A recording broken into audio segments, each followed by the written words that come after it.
My dear CMA intermediate June 26 students, अगर आप इस वीडियो को देख रहे हैं तो आपका जो कॉमन इश्यूज है वो यहाँ सॉल्व होने वाला है, क्योंकि इस वीडियो में हम आपको आपका पेपर फॉर्मेट बताने वाले हैं for your June 26 exam as per CMA institute trend. साथ ही साथ हम आपको सीक्वेंस ऑफ रिवीजन बताएंगे कि आपको कौन सा चैप्टर कैसे रिवाइज करना चाहिए और कितना टाइम उसमें देना चाहिए। उसके साथ हम आपको most important cost accounting standard जो आपकी जून 26 एग्जाम के लिए जरूरी है आपको करके जाना, वो बताने वाले हैं। कुछ इंपॉर्टेंट क्वेश्चंस के बारे में बताएंगे। एंड अगर कॉस्ट सब्जेक्ट आपको डिफिकल्ट लगता रहा है आज तक, तो ये लास्ट मिनट टिप हम आपको बताएंगे जो आपको फॉलो करना है आज अपने रिवीजन के टाइम पे, और कल के पेपर में आपका ये वाला टिप बहुत काम आएगा और अपना पेपर में आप सफिशिएंट क्वेश्चंस बहुत स्मूथली अटेम्प्ट करके एग्जामिनेशन के साथ ये पेपर क्लियर कर लोगे। चलो तो शुरू करते हैं। और सबसे पहले हम आपको पेपर फॉर्मेट प्रेजेंट करते हैं। आपका जो सीएमए इंटर का कॉस्ट अकाउंटिंग का पेपर फॉर्मेट है वो हम आपको प्रेजेंट कर रहे हैं अभी स्क्रीन पे।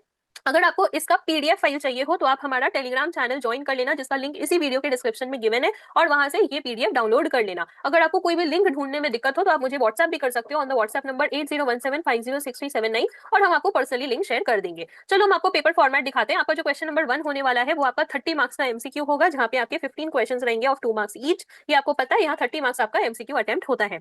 उसके बाद क्वेश्चन नंबर 2 का ए में आपका कॉस्ट शीट से क्वेश्चन आता है, जो कि इंस्टीट्यूट के मॉड्यूल के according first module first chapter जिसको आप बोलते हो वहां से आपका पूछता है cost sheet of 7 marks. Next आपका क्वेश्चन नंबर 2 का बी, या तो आपका मटेरियल कॉस्ट से क्वेश्चन आता है या एम्प्लॉय कॉस्ट से क्वेश्चन आता है, जो कि आपका मॉड्यूल 2 का पार्ट है, 2.1 and 2.2 of your institutes module. और इसमें से ज्यादा इंपॉर्टेंट आपके जून 26 एग्जाम के लिए है एम्प्लॉय कॉस्ट, तो आपको इसको प्रायोरिटाइज करना है और उसके बाद आपको मटेरियल कॉस्ट रिवाइज करना है। चांसेस है आपका एम्प्लॉय कॉस्ट से ही क्वेश्चन आएगा। 7 मार्क्स के लिए आपको यहाँ पर ये वाला क्वेश्चन प्रिपेयर करना है। उसके बाद आता है आपका क्वेश्चन नंबर 3 का ए, जो कि ओवरहेड से आता है। अगेन आपका मॉड्यूल 2 का पार्ट है, 7 मार्क्स का क्वेश्चन। 3 का बी आपका कॉस्ट बुक कीपिंग वाले पार्ट से आता है, जो कि आपका मॉड्यूल 4 है एज पर इंस्टीट्यूट्स मॉड्यूल, जिसके अंदर रिकॉन्सिलिएशन और integration and non integration topic के ऊपर क्वेश्चन आता है। आपके एग्जाम के लिए जो ज्यादा इंपॉर्टेंट है, तो अगर हम बोले ये 2 टॉपिक में आपके लिए दोनों ही टॉपिक बहुत ज्यादा इंपॉर्टेंट है कमिंग एग्जाम के लिए, दोनों में से कोई भी एक आ सकता है, आपको दोनों ही प्रिपेयर करके जाना है अपने कमिंग जून 26 एग्जाम के लिए। नेक्स्ट आपका क्वेश्चन नंबर 4 का ए ऑपरेटिंग या बैच कॉस्टिंग से आता है, जो कि मॉड्यूल 5 है ऑफ योर इंस्टीट्यूट्स मॉड्यूल। अब इसमें से आपका जो कमिंग जून 26 एग्जाम होने वाला है उसके लिए आपका यहाँ पे जो ऑपरेटिंग कॉस्टिंग है उसमें 3 पार्ट है। एक है आपका ट्रांसपोर्ट, होटल और हॉस्पिटल। हर बार हर एग्जाम के एनालिसिस के बाद हम उस पर्टिकुलर पार्ट बता देते थे कि आपका इस बार तो इसी पार्ट से क्वेश्चन आएगा, और वही होता था। लेकिन आपका जून 26 जो एग्जाम होने वाला है उसके लिए ये 3 पार्ट, इस बार तीनों ही पार्ट इक्वली इंपॉर्टेंट है। तीनों में से ज्यादा चांस किसका है, तो ट्रांसपोर्ट का चांस है, क्योंकि मैक्सिमम टाइम ट्रांसपोर्ट से क्वेश्चन आता है। एज पर इंस्टीट्यूट ट्रेंड जो मेरा एनालिसिस है वो जून 17 से लेकर लास्ट एग्जाम दिसंबर 25 तक का एनालिसिस है, सारे पास ईयर पेपर और एमटीपीज का, including the study material, syllabus change, everything. तो उन सभी चीजों को ध्यान में रखते हुए, खास करके लास्ट 2 अटेम्प्ट्स के जो एमटीपीज और पेपर फॉर्मेट है उसको ध्यान में रखते हुए, आपका जो मैक्सिमम चांस है, जो हमेशा इंस्टीट्यूट फॉलो करता है, वो ट्रांसपोर्ट से क्वेश्चन पूछता है। बट ट्रेंड को ध्यान में रखते हुए आपका होटल या हॉस्पिटल भी इस बार के लिए इक्वली इंपॉर्टेंट हो गया है। लास्ट अटेम्प्ट तक तो मैंने कटवा दिया था, आपका जो इंपॉर्टेंट नहीं था वो आराम से बोल दिए थे छोड़ के जाओ, एक करके जाओ, और वहीं से आ भी गया था। लेकिन आपका इस अटेम्प्ट के लिए आपको तीनों को प्रायोरिटाइज करना है और इनको सफिशिएंटली रिवाइज करना है। नेक्स्ट आपका जो बैच कॉस्टिंग वाला पार्ट है, इससे या ऑपरेटिंग दोनों में से किसी एक पे आपका 7 मार्क्स का क्वेश्चन आता है, जिसमें से आपका जो बैच कॉस्टिंग वाला पार्ट है वो इस बार के लिए नॉट इंपॉर्टेंट है, और ये बैच कॉस्टिंग आपको नहीं करना है, यहाँ से क्वेश्चन नहीं आएगा, आपका ऑपरेटिंग कॉस्टिंग से ही क्वेश्चन आएगा। नेक्स्ट आपका 4 का भी कॉन्ट्रैक्ट कॉस्टिंग वाला पार्ट है, जो आपका मॉड्यूल 5 है, ये आपको 7 मार्क्स के लिए प्रिपेयर करके जाना है, रिवाइज करके जाना है। उसके बाद आपका क्वेश्चन नंबर 5 का प्रोसेस कॉस्टिंग से आता है, जिसके अंदर 2 टॉपिक है। प्रोसेस कॉस्टिंग के ऊपर क्वेश्चंस दिए हुए आपके मैट में, as well as joint and by product के ऊपर दिए हुए। आपके कमिंग एग्जाम जून 26 एग्जाम के लिए आपका joint and by product is very very important, तो आपको ये प्रायोरिटाइज करना है, इसको अच्छे से प्रिपेयर करना है। और उसके बाद लास्ट में आप प्रोसेस कॉस्टिंग के थोड़े बहुत सम्स देख के चले जाना। ये अगेन आपका मॉड्यूल 5 का पार्ट है एज पर इंस्टीट्यूट्स मॉड्यूल। उसके बाद क्वेश्चन नंबर 5 का भी आपका स्टैंडर्ड कॉस्टिंग से आता है, 7 मार्क्स। ये जो स्टैंडर्ड कॉस्टिंग वाला पार्ट है ये आपको शॉर्ट अटेम्प्ट करना ही है। ये आपका बहुत ज्यादा ईजी पार्ट है। अगर आपको स्टैंडर्ड कॉस्टिंग चैप्टर में कोई भी डिफिकल्टी होता है तो मेक श्योर कि उन फॉर्मुलाज पे आपका कमांड हो। आपका कॉस्ट अकाउंटिंग का स्टैंडर्ड कॉस्टिंग चैप्टर आपके लिए इशू नहीं बनेगा। फॉर्मुलाज पे कमांड रखो। फॉर्मुला को याद रखने का जो एक ट्रिक है वो डेफिनेटली जहां से भी आपने क्लास लिया होगा वहां फैकल्टी आपको बताए होंगे, तो आप उसको फॉलो करो। अगर आपको ट्रिक्स नहीं पता है तो खुद से ट्रिक बना सकते हो, या सेल्फ स्टडी स्टूडेंट हो तो बना लो, या मैंने अपने सेपरेट वीडियो जो है मेरा इंपॉर्टेंट क्वेश्चन का जो सेपरेट वीडियो है, जिसमें हर एक चैप्टर में स्पेसिफिकली कौन कौन सा क्वेश्चन जरूर करके जाना है वो बताया हुआ है, उसमें मैंने आपको छोटा सा ट्रिक बताया था, तो आप उसको भी फॉलो कर सकते हो। हाउएवर अगर आप दोनों ही चीज नहीं कर रहे हो, आप फुल सिलेबस में प्रिपेयर किए हो, तो इन दैट केस आप कोई भी ट्रिक खुद से बना लो, जैसे कि आपका आर के बाद ए के बाद एस रस, तो इस तरह से आप ट्रिक्स बना लो कि आपको फॉर्मूला कैसे याद रखना है। हम सिर्फ आपको हिंट दे रहे हैं, या डिटेल डिस्कशन नहीं कर रहे, थोड़ा शॉर्ट रखना है वीडियो को, कल ही एग्जाम है, इसीलिए आप समझ गए होंगे कि एक्जैक्टली आपको ट्रिक बना के फॉर्मुलाज याद रखने हैं, और उसके बेसिस पे आपका स्टैंडर्ड कॉस्टिंग चैप्टर आपके लिए बहुत ईजी हो जाएगा। इसमें स्टैंडर्ड कॉस्टिंग के अंदर आपका मटेरियल या आपका लेबर वेरिएंस, दोनों में से कौन सा ज्यादा इंपॉर्टेंट है, तो मटेरियल ही ज्यादा इंपॉर्टेंट है। लास्ट टाइम लेबर आया हुआ है और एज पर ट्रेंड आपका मटेरियल इस बार के लिए ज्यादा इंपॉर्टेंट है, ज्यादातर चांस है आपका मटेरियल से ही क्वेश्चन आएगा। अगेन यहाँ पे आपको 7 मार्क्स का कवरेज मिलता है। उसके बाद आपका क्वेश्चन नंबर 6 है 14 मार्क्स का मार्जिनल कॉस्टिंग। अब क्या है आपका यहाँ पर या तो 14 मार्क्स का एक क्वेश्चन आ जाता है या 7 मार्क्स का दो क्वेश्चन में बांट के 14 मार्क्स का क्वेश्चन आएगा, बट ओवरऑल मार्जिनल कॉस्टिंग का वेटेज 14 मार्क्स का है जो आपको प्रिपेयर करके जाना है। एंड कॉस्ट अकाउंटिंग सब्जेक्ट का मार्जिनल कॉस्टिंग का क्वेश्चन भी एक अच्छा क्वेश्चन आता है, इजी क्वेश्चन आता है, ऐसा बहुत टफ बोल के नहीं रहता है। हम एमए का पेपर में बहुत सारे स्टूडेंट्स को कंफ्यूजन रहता है, उसके लिए क्या करना है वो हम आपको एमए का स्ट्रेटेजी वीडियो में बताएंगे। अभी फिलहाल कॉस्ट अकाउंटिंग का जो ये मार्जिनल कॉस्टिंग वाला पार्ट है, ये 14 मार्क्स आपको अच्छे से प्रिपेयर करना है ताकि आपका यहाँ पे 14 मार्क्स पूरा सिक्योर हो जाए। नेक्स्ट आपका 7 का ए बजट कॉस्टिंग से आपका क्वेश्चन आता है, 7 मार्क्स का जो मॉड्यूल 6 का पार्ट है। और 7 का बी आपका कॉस्ट अकाउंटिंग स्टैंडर्ड्स पूछा रहता है, अगेन मॉड्यूल 6 7 मार्क्स का यहाँ पे भी आता है। आपको कॉस्ट अकाउंटिंग स्टैंडर्ड्स के लिए क्या क्या करना है वो हम आपको थोड़ी देर में बताते हैं। एक बार हम आपको पेपर फॉर्मेट पहले कंप्लीट कर लेते हैं। क्वेश्चन 8 का ए आपका मॉड्यूल 1 से introduction to cost accounting theory आता है। इसके अलावा ऊपर का जितना मैंने पार्ट बताया वो सब आपका प्रैक्टिकल आता है। 8 का बी आपका या तो एम्प्लॉय या मटेरियल कॉस्ट से जनरली आपका थ्योरी आता है जो आपकी मॉड्यूल 2 का पार्ट है। इस बार के लिए जून 26 के लिए मटेरियल कॉस्ट का जो थ्योरी है वो आपके लिए ज्यादा इंपॉर्टेंट है, तो यहाँ से भी आपका थ्योरी आता है, अगेन 5 मार्क्स। और कॉस्ट अकाउंटिंग स्टैंडर्ड के ऊपर आपका जो मॉड्यूल 3 का पार्ट है क्वेश्चन 8 का सी में आता है।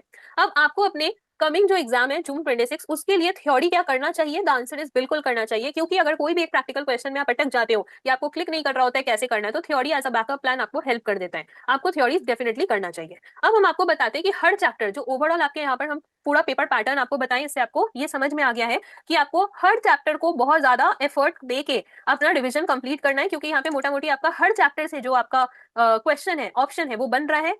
इसमें आपका प्रायोरिटी जो क्वेश्चंस होगा, कौन सा ऑप्शन आप अटेम्प्ट कर सकते हो और किस वे में रिवाइज करना चाहिए, सीक्वेंस, वो हम आपको बताते हैं। इस बात को ध्यान में रखते हुए कि आपका हर चैप्टर से कौन कौन सा क्वेश्चन इंपॉर्टेंट है, अलॉन्ग विथ थ्योरी के लिए आपको कौन कौन सा क्वेश्चन करके जाना चाहिए, वो मैंने इंपॉर्टेंट क्वेश्चन वीडियो में बता रखा है। इंपॉर्टेंट क्वेश्चन वीडियो एक सेपरेट वीडियो है जिसका लिंक आपको इसी वीडियो के डिस्क्रिप्शन में मिल जाएगा। कॉस्ट अकाउंटिंग का जो इंपॉर्टेंट क्वेश्चन वीडियो है वो चार्जेबल है, बहुत ही नॉमिनल कॉस्ट पे, बहुत ज्यादा नॉमिनल कॉस्ट पे, उस पे भी आप 50% डिस्काउंट ले सकते हो लास्ट मिनट डिस्काउंट बोल के, using the coupon code cost 50। ये कूपन कोड अगर आप यूज करते हो तो आपको जो नॉमिनल प्राइस था उसका भी 50% डिस्काउंट हो जाएगा, ताकि आप अपना लास्ट मिनट में वो सारे क्वेश्चन तो जरूर करके जाओ जिससे आपका कल का पेपर में एग्जामेशन आराम से आ जाए। तो इसको अवेल करके आप अपनी जो रिविजन है उनको, जितने भी मेंशन इंपॉर्टेंट क्वेश्चन है उनको करना, क्योंकि मैक्सिमम टाइम ऐसा होता है कि मेजॉरिटी क्वेश्चन कॉपी पेस्ट ही आ जाता है। जो कॉपी पेस्ट नहीं आता है वो उन्हीं इलस्ट्रेशंस के सिमिलर क्वेश्चंस बनाए हुए रहते हैं, 2-3 एडजस्टमेंट को मिला के क्वेश्चन बनाए रहते हैं। पास में जितने भी स्टूडेंट्स ने इंपॉर्टेंट क्वेश्चन किया था उनको ये पता होगा, ये मैंने फाइनेंशियल अकाउंटिंग का फ्री इंपॉर्टेंट क्वेश्चन वीडियो जो हमारे यूट्यूब चैनल पे उस पर भी मेंशन किया हुआ है, कॉर्पोरेट अकाउंटिंग का जो फ्री इंपॉर्टेंट क्वेश्चन वीडियो है उसमें भी मेंशन किया हुआ है इन डिटेल। वैसा ही कॉस्ट अकाउंटिंग का सिमिलर वीडियो है, उसका मैचिंग मार्क्स जो लास्ट रह चुका है वो दिसंबर 25 में 83 मार्क्स मैच किया था फ्रॉम द इंपॉर्टेंट क्वेश्चन, जिसमें 63 marks out of 70 marks descriptive में मैच किया था, रिमेनिंग एमसीक्यूज का है। जून 25 जो एग्जाम हुआ था उसमें 100 में 85 मार्क्स का मैच किया था, दिसंबर 24 एग्जाम में 70 आउट ऑफ 70 मार्क्स मैच किया था डिस्क्रिप्टिव में, एंड रिमेनिंग एमसीक्यूज में मैच किया था। जो आपका जून 24 एग्जाम हुआ था उसमें भी 74 आउट ऑफ 100 मार्क्स का मैच किया था from the important question. In short में अगर कोई भी इंपॉर्टेंट क्वेश्चन सारा कर लेता है जिसमें स्पेसिफिकली वो क्वेश्चन मेंशन किया हुआ है from your module, from the past year paper, from the MTP, from your workbook, which ever specific question is mentioned, उतना रिवाइज करने में बहुत कम टाइम लगेगा और पूरा आपका जितना मेजोरिटी पार्ट आपको रिवाइज जरूर करके जाना चाहिए एग्जाम के पहले, वो बहुत अच्छे से हो जाएगा। वो अगर आप अच्छे से रिवाइज कर लेते हो तो 60 आउट ऑफ 100 मार्क्स तो मिनिमम है, जो कहीं जाने का नहीं है। ये तो वर्स्ट केस है जो कि गारंटीड है, इंपॉर्टेंट क्वेश्चन गारंटीड है for minimum 60%, that is 60 out of 100 marks. और मैच हमेशा इससे बहुत ज्यादा करता है, 70 80 90 इसी वे में मैच करता है।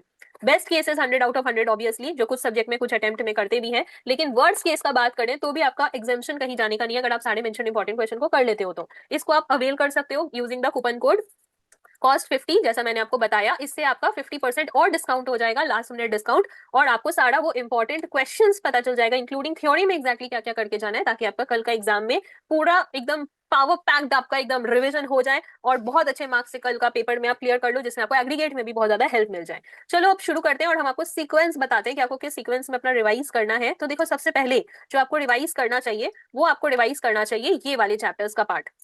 सबसे पहले आपको ये चैप्टर्स रिवाइज करने चाहिए। आपके सीक्वेंस में फर्स्ट आपका आता है module 5 as per institutes module, जिसके अंदर आपका ऑपरेटिंग कवर्ड होता है। बैच के बारे में मैंने आपको बोल ही दिया, ये नॉट इंपॉर्टेंट है तो आप इसको छोड़ के जा सकते हो। ये आपको करना है मॉड्यूल 5 ऑपरेटिंग कॉस्टिंग। आपको रिवाइज करना है यहाँ का कॉन्ट्रैक्ट कॉस्टिंग। आपको रिवाइज करना है इसके बाद प्रोसेस कॉस्टिंग। इसके बाद अब आपको रिवाइज करना है अपना स्टैंडर्ड कॉस्टिंग। ये आपका मॉड्यूल 6 है, पर आपको ये इसके बाद रिवाइज करना है। After revising these you need to come to your module 2। Module 2 में आपको रिवाइज करना है एम्प्लॉय कॉस्ट, जिसको आप लेबर भी बोलते हो, एम्प्लॉय कॉस्ट। उसके बाद इसी चैप्टर का मटेरियल कॉस्ट। नेक्स्ट जो आपको रिवीजन देना है वो देना है आपका ओवरहेड्स।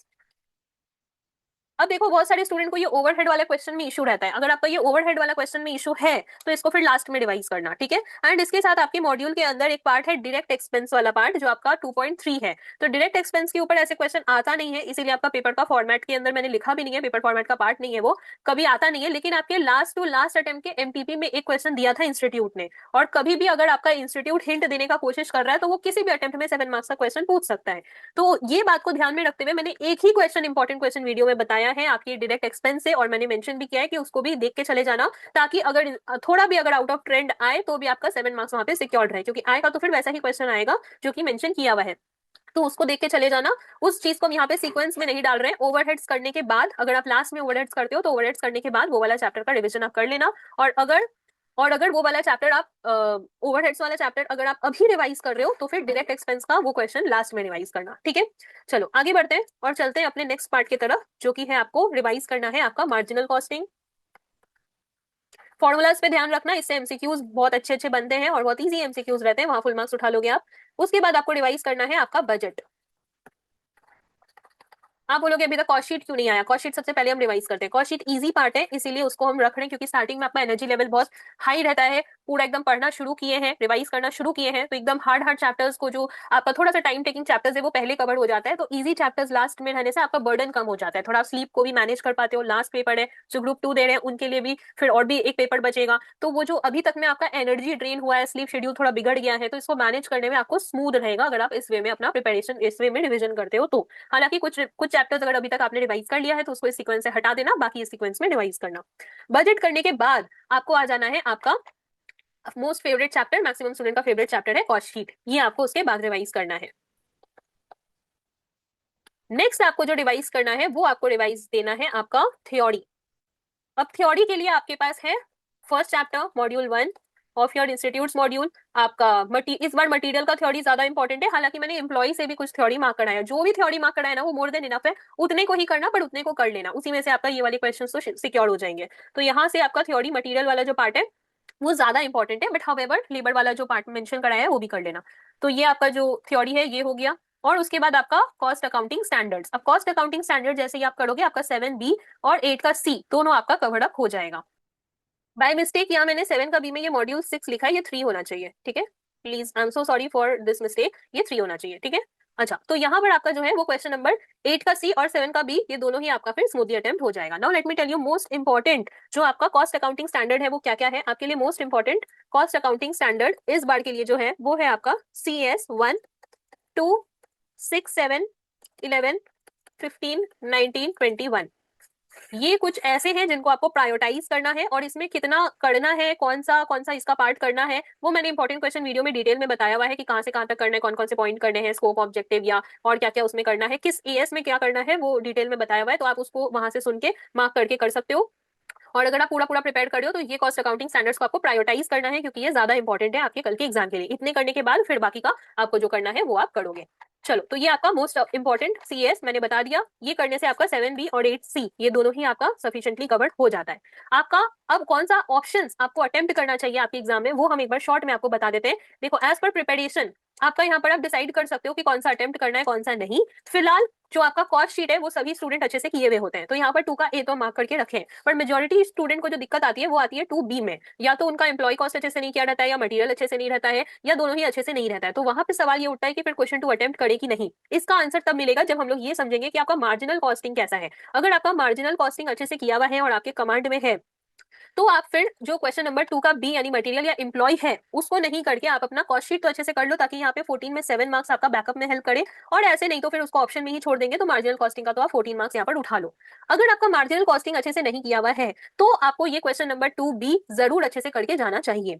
क्यों? क्योंकि आपका जो क्वेश्चन नंबर 3 का ए है ओवरहेड्स, बहुत बार इंस्टीट्यूट यहाँ से कुछ ऐसा टाइप का क्वेश्चन बनाता है जो एग्जाम में हर स्टूडेंट के माइंड पे क्लिक नहीं करता है। हम उनका बात नहीं कर रहे जिन्होंने अच्छे से प्रिपेयर कर लिया है, हम उनका बात कर रहे हैं जिनका प्रिपरेशन में थोड़ा लैग है, सफिशिएंटली रिवाइज नहीं कर पाए, या वर्किंग प्रोफेशनल है, सिलेबस खत्म नहीं हो पाया है, या किसी भी वजह से कोई भी वजह से प्रिपरेशन लैग रहा है, हम उनका बात कर रहे हैं। उनके लिए ओवरहेड्स वाला क्वेश्चन थोड़ा सा ही प्रॉब्लमेटिक हो जाता है। तो इन दैट केस फिर आप क्वेश्चन 3 को ऑप्शन में छोड़ के क्वेश्चन 2 अटेम्प्ट करो, क्योंकि यहाँ का 7 मार्क्स आपका कहीं जाने का नहीं है। आपका कितना ही खड़ा प्रिपरेशन रहे, यहाँ का आप थोड़ा ही रिवाइज करके अच्छा मार्क्स उठा लोगे, लेकिन जो मटेरियल कॉस्ट या एम्प्लॉय कॉस्ट है इसको आपको फिर प्रायोरिटाइज देना चाहिए और आपको क्वेश्चन 2 अटेम्प्ट करना चाहिए। नेक्स्ट, अगर आपका अच्छे से प्रिपेयर किया हुआ है तो इट इज वेरी ऑब्वियस, आप बेस्ट केस अपने लिए खुद डिसाइड कर ही लोगे। बट अगर आपका प्रिपरेशन लैग है तो आई होप आपको ये क्लियर है कि आपको यहाँ पर और यहाँ पर चीजों को ध्यान में रख के क्या करना है। ठीक है, तो आपका ये वाला पार्ट क्लियर हो गया है। क्वेश्चन 2 का ए तो अटेम्प्ट करना ही है, बी अटेम्प्ट करना है कि नहीं डिपेंडिंग मार्जिनल कैसा है, मार्जिनल अच्छा है तो ये क्वेश्चन 6 करोगे। क्वेश्चन 2 का एज अ बैकअप है, कोई और ऑप्शन में कहीं अटके तो क्वेश्चन 2 अटेम्प्ट करके यहाँ 7 मार्क्स उठा लिए। और अगर आपका ओवरहेड्स में दिक्कत है तो क्वेश्चन 3 को तो छोड़ दो, क्वेश्चन 2 डेफिनेटली अटेम्प्ट करो और उसके लिए ये वाले चैप्टर को प्रायोरिटी पे कंप्लीट करो। ठीक है, नेक्स्ट आपका क्वेश्चन 3 का अगेन जैसा मैंने ओवरहेड्स के बारे में बता दिया, उसके बाद क्वेश्चन 3 का B cost bookkeeping reconciliation वाला पार्ट कंपैरेटिवली स्टूडेंट्स को इजी लगता है। ऐसे इंटीग्रेशन नॉन इंटीग्रेशन भी इजी लगता है, लेकिन रिकॉन्सिलिएशन एज कंपेयर टू बहुत ज्यादा इजी लगता है। तो अगर अगर आपका ये वाला पार्ट भी किया हुआ है तो डेफिनेटली आप क्वेश्चन नंबर 3 भी तो अच्छे से कर ही लोगे, चाहे ओवरहेड्स का क्वेश्चन कैसा भी आए। यहाँ तो आपका 7 मार्क्स सिक्योर हो ही जाएगा। बट अगर आपका ये वाला पार्ट अच्छे से नहीं किया हुआ है देन इन दैट केस आप सोच के ही जा सकते हो कि इसको आप ऑप्शन में छोड़ दोगे, बिकॉज ऑफ अगर आपका थोड़ा भी ओवरहेड्स वाला प्रिपरेशन में लैग है तो। ये क्वेश्चन 4 आपको शॉर्ट अटेम्प्ट करना ही करना है, क्योंकि यहाँ पर आपका ऑपरेटिंग वाला पार्ट से जो क्वेश्चन आता है, ट्रांसपोर्ट होटल हॉस्पिटल, काफी अच्छा पार्ट है, इजी पार्ट से क्वेश्चन है। मतलब यहाँ स्पेसिफिकली मैंने जो क्वेश्चन मेंशन किया ना वो अगर आप रिवाइज कर लेते हो ना तो कैसा भी क्वेश्चन है आप कर लोगे, क्योंकि चाहे कैसा भी न्यू टाइप का क्वेश्चन इंस्टीट्यूट बना दे वही सेम ट्रीटमेंट एंड कॉन्सेप्ट वही रहता है, सिर्फ फॉर्मेटिंग आपकी चेंज हो जाती है कि आपको पहले क्या सॉल्व करना है वो चेंज हो जाता है। तो जितना क्वेश्चन मेंशन है वो अगर कर लिए तो यहाँ पे आपको कोई दिक्कत नहीं आएगा। मीनवाइल उनके लिए बोल रहे हैं जिनका थोड़ा भी प्रिपरेशन लैग है, उनके लिए खास करके बोल रहे हैं। आपका अच्छे से प्रिपेयर किया हुआ है तो ये वाला आपका बहुत एडवांटेजियस पार्ट है। 4 का ए ये तो आपको करना ही है। 4 का भी अगेन कॉन्ट्रैक्ट से आता है, यहाँ 7 मार्क्स आपको करना ही है, इसको तो आपको अच्छे से करके जाना ही है। उसके बाद आपका नेक्स्ट 5 का ये भी डेफिनेटली आपको अटेम्प्ट करना है, क्योंकि 5 का ये प्रोसेस कॉस्टिंग से आता है। ठीक है, और प्रोसेस कॉस्टिंग के अंदर मैंने बोला ये जॉइंट प्रोडक्ट बाय प्रोडक्ट पे ध्यान देना, और मैंने एक क्वेश्चन आपका प्रोसेस कॉस्टिंग पे भी मेंशन किया हुआ है, वो भी आप सेफ्टी के लिए कर लोगे। तो आपको ये भी प्रायोरिटाइज करना है फॉर 7 मार्क्स। स्टैंडर्ड कॉस्टिंग में भी 7 मार्क्स आपको उठाना है। अगर आपको स्टैंडर्ड कॉस्टिंग में कोई भी दिक्कत रहता है तो फिर आपको मार्जिनल कॉस्टिंग बहुत अच्छे से करना पड़ेगा, तब आपका कहीं ना कहीं यहाँ पर सेट ऑफ हो जाता है और थ्योरी आपको अच्छे से करना होगा। बट अगर स्टैंडर्ड कॉस्टिंग आपने अच्छे से कर लिया है तो आपका क्वेश्चन 5 तो फिक्स है, ये आपको अटेम्प्ट करना है और यहाँ पे मार्क्स स्कोर हो भी जाते हैं। आपका स्टैंडर्ड कॉस्टिंग में सिर्फ एक ही इशू स्टूडेंट्स को आता है फॉर्मूला रिलेटेड, बाकी ऐसा स्टैंडर्ड कॉस्टिंग में कुछ कॉन्सेप्ट टफ बोलकर नहीं है। आपका फॉर्मूला पे कमांड है सॉल्व करने का, 3-4 सम आप सॉल्व कर लिए हो उसी पैटर्न में तो आप एग्जाम का क्वेश्चन भी कर लोगे।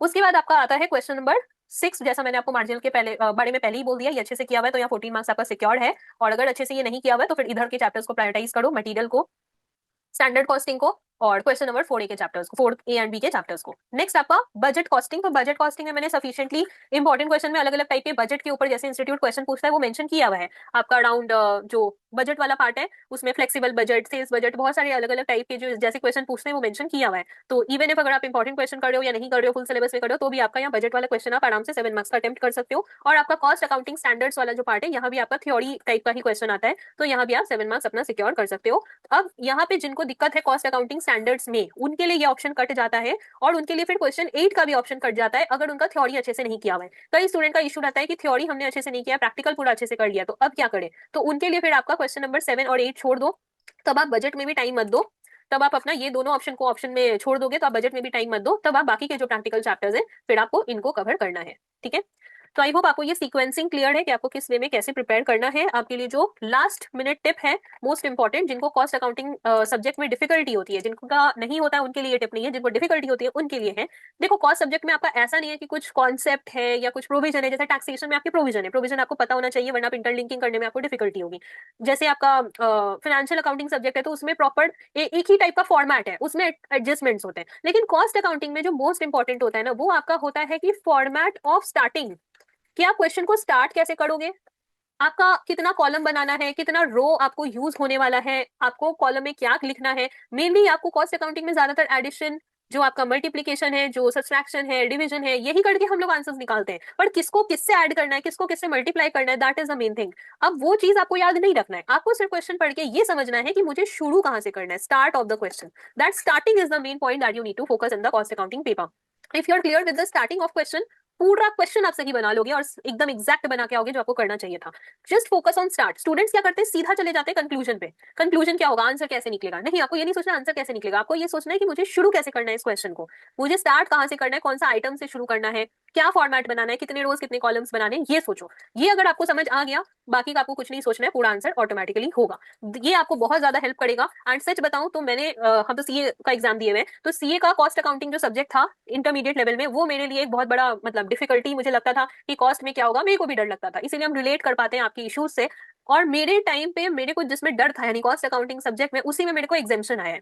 तो इसीलिए हम आपको भी ये सजेस्ट करें कि स्टार्ट ऑफ द क्वेश्चन पे आप ध्यान रखना ज्यादा, कंक्लूजन खुद ब खुद निकलेगा। फॉर्मेट पे ध्यान रखना, रिक्वायरमेंट ऑफ क्वेश्चन क्या बोला है, कंक्लूजन क्या आएगा, इस पे नहीं जाना है। क्वेश्चन पढ़ो, शुरू किधर से होना है, इस पे फोकस रखो। फॉर्मेट पे ध्यान रखो, कितना रोज कॉलम्स बनाना है, वर्किंग नोट्स बनाना है, इस पे ध्यान रखो, बाकी सब खुद ब खुद होगा। ठीक है, चलो, तो आई होप ये आपको कल हेल्प करे। और प्लीज मेरे को फीडबैक देना आपका कैसा गया है एग्जाम, आपको कितना हेल्प हुआ है, नहीं हुआ है from the important question as well as ये स्ट्रैटेजी वीडियो से आपको अगर कुछ हेल्प हो रहा है, नहीं हो रहा है, प्लीज मुझे वो बताना। एंड मुझे आप व्हाट्सएप कर सकते हो on the WhatsApp number 8017506379 for any study related guidance, क्योंकि गाइडेंस एंड मेंटरशिप हमारा फ्री है। ड्यूरिंग द एग्जाम्स भी जितना बेस्ट और जल्दी रिप्लाई हो सकता है उसके लिए हम लोग सारा दिन एक्टिव रहते हैं, रात को हम लोग एक्टिव रहते हैं जितना मैक्सिमम हो सके। लिटरली अभी सिर्फ 2 से 3 घंटा सो के हम लोग सबको रिवर्ट करने का कोशिश करें, ताकि किसी का भी डाउट या किसी का भी रिवर्ट एकदम ऐसा नहीं रह जाए कि कर ही नहीं पाए।